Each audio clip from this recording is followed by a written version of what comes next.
Hi friends, welcome back to my channel. இன்னைக்கு நம்ம வீடியோல வந்து பாத்தீங்கன்னா ஒரு சூப்பரான பேபி ஃபுட் தான் வந்து பார்க்க போறோம். இந்த ஃபுட் உங்க குழந்தைக்கு கொடுக்கிறதுனால வந்து பாத்தீங்கன்னா ஓவரால் பாடி டெவலப்மென்ட்டுக்கும் பிரைன் டெவலப்மென்ட்டுக்கும் நல்லாவே வந்து சப்போர்ட் பண்ணுங்க. அது மட்டும் இல்லாம இதுல அதிகமா ஃபைபர் இருக்கிறதுனால கான்ஸ்டிபேஷன் ப்ராப்ளம் உங்க குழந்தைக்கு இருக்கு அப்படின்னா நீங்க கண்டிப்பா வந்து இந்த உணவு வந்து உங்க குழந்தைக்கு வந்து செஞ்சு கொடுங்க. சில குழந்தைக்கு வந்து பாத்தீங்கன்னா போன் அண்ட் மசில்ஸ் வந்து பாத்தீங்கன்னா நல்லா ஸ்ட்ராங் ஆகாம வந்து இருக்கும், கொலகொலன்னு வந்து இருப்பாங்க தூக்கும்போது. ஸோ அந்த பேபிஸ்க்குலாம் வந்து பாத்தீங்கன்னா கண்டிப்பா இந்த உணவு வந்து செஞ்சு கொடுங்க. பேபிஸோட ஸ்கின்னோட ஹெல்த்துக்கு வந்து பாத்தீங்கன்னா இது ரொம்ப ரொம்ப வந்து ஹெல்ப் பண்ணுங்க.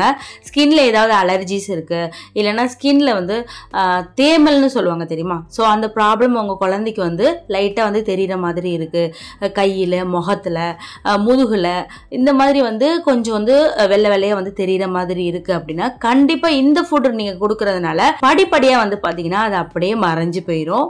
ஓகே ஃப்ரெண்ட்ஸ், இது எப்படி செய்யலாம்னு பார்க்கலாமா? இதுக்கு வந்து பாத்தீங்கன்னா ஒரு கேரட் வந்து நான் எடுத்திருக்கேன், 6 பீன்ஸ் வந்து நான் வந்து எடுத்திருக்கேன். இந்த ரெண்டையுமே நான் திருவி வச்ச மாதிரி திருவி கட் பண்ணி வச்சுக்கோங்க. இப்போ நம்ம திருவின கேரட்டையும் பீன்ஸையும் வந்து பாத்தீங்கன்னா இதுல வந்து ஆட் பண்ணி ஒரு நிமிஷத்துக்கு வந்து பாத்தீங்கன்னா நல்லா வதக்கி எடுத்துக்கலாம். வெஜிடபிள்ஸ் சேர்த்ததுக்கு அப்புறம் வந்து பாத்தீங்கன்னா அடுப்பை வந்து சிம்ல வந்து வச்சுக்கோங்க. இப்போ இது எல்லாத்தையுமே வந்து பாத்தீங்கன்னா ஒரு நிமிஷம் நல்லா வதக்கி எடுத்ததுக்கு அப்புறம் 1.5 இருந்து 2 கிளாஸ் அளவு வரை நீங்க வந்து தண்ணி வந்து சேர்க்கலாம். நான் பெரிய கிளாஸ் அளவுல வந்து பாத்தீங்கன்னா 3/4 கிளாஸ் அளவுக்கு தண்ணீர் வந்து சேர்த்துக்கிறேன். ஏன்னா காய்கறி வந்து நல்லா வேகணும், பேன்லயே தான் வந்து நம்ம வேக வைக்க போறோம். 1 வயசுக்கு மேல உள்ள குழந்தைக்கு வந்து பாத்தீங்கன்னா கொஞ்சமா சால்ட், மஞ்சள் தூள் வந்து நீங்க ஆட் பண்ணிக்கோங்க. 1 வயசுக்குள்ள உள்ள குழந்தையா இருக்காங்க அப்படின்னா நீங்க மஞ்சள் தூள் மட்டும் ஆட் பண்ணிக்கோங்க, சால்ட் வந்து ஆட் பண்ண வேண்டாம். இது சிம்லயே வந்து பாத்தீங்கன்னா நல்லா வெந்து வரட்டும். இந்த மாதிரி வெந்து வந்ததுக்கு அப்புறம் வந்து பாத்தீங்கன்னா ஒரு மிக்ஸி ஜார்ல சேர்த்து நம்ம அரைச்சி எடுத்துக்கலாம். இந்த ஃபுட்டை வந்து பாத்தீங்கன்னா நீங்க 6 மாசத்துக்கு மேல உள்ள குழந்தைங்களுக்கு தாராளமா வந்து கொடுக்கலாம். இது கொடுக்கறதுனால வந்து பாத்தீங்கன்னா அதிக நேரம் குழந்தைங்க வந்து ஆக்டிவா வந்து இருப்பாங்க. சில குழந்தைங்கள வந்து பாத்தீங்கன்னா சுறுசுறுப்பே இல்லாம வந்து இருப்பாங்க. ஸோ அந்த மாதிரி இருக்காங்க அப்படின்னா கண்டிப்பா இந்த ஃபுட்டை வாரத்துல 2 இல்ல 3 தடவையாவது செஞ்சு கொடுங்க. இந்த ஃபுட்டை வந்து பாத்தீங்கன்னா லஞ்சாவோ இல்லைன்னா டின்னரா வந்து செஞ்சு கொடுங்க. வயிறு நல்ல ஃபில்லிங்கா இருக்கும். நைட் நேரம் நீங்க செஞ்சு கொடுக்கறதுனால வந்து பாத்தீங்கன்னா அதிக நேரம் வந்து தூங்குவாங்க. ஸோ கண்டிப்பா வந்து ட்ரை பண்ணி பாருங்க. இப்போ நம்ம வேக வச்ச வெஜிடபிள்ஸை வந்து இந்த மாதிரி நான் வந்து அரைச்சி எடுத்துட்டேன்.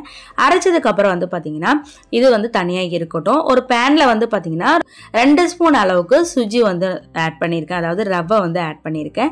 இது நல்லா வறுத்து எடுத்ததுக்கு அப்புறம் வந்து பாத்தீங்கன்னா நம்ம வேக வைக்கும் போது கொஞ்சம் தண்ணி வந்து இருந்துச்சு இல்லையா?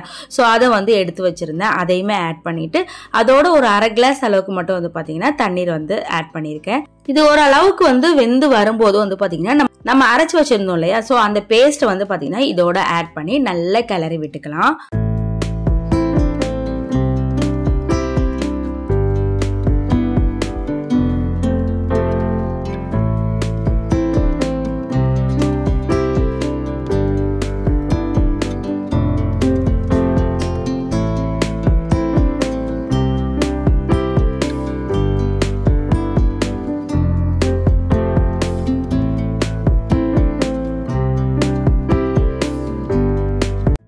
அவ்வளோதாங்க, சூப்பராக வந்து ரெடி ஆயிடுச்சு.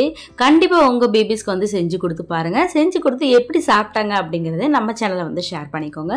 உங்களை மாதிரி நிறைய மாமிஸ்க்கு வந்து பார்த்திங்கன்னா இது ஹெல்ப்ஃபுல்லாக இருக்கும். ஓகே ஃப்ரெண்ட்ஸ், தேங்க்யூ ஃபார் வாட்சிங்.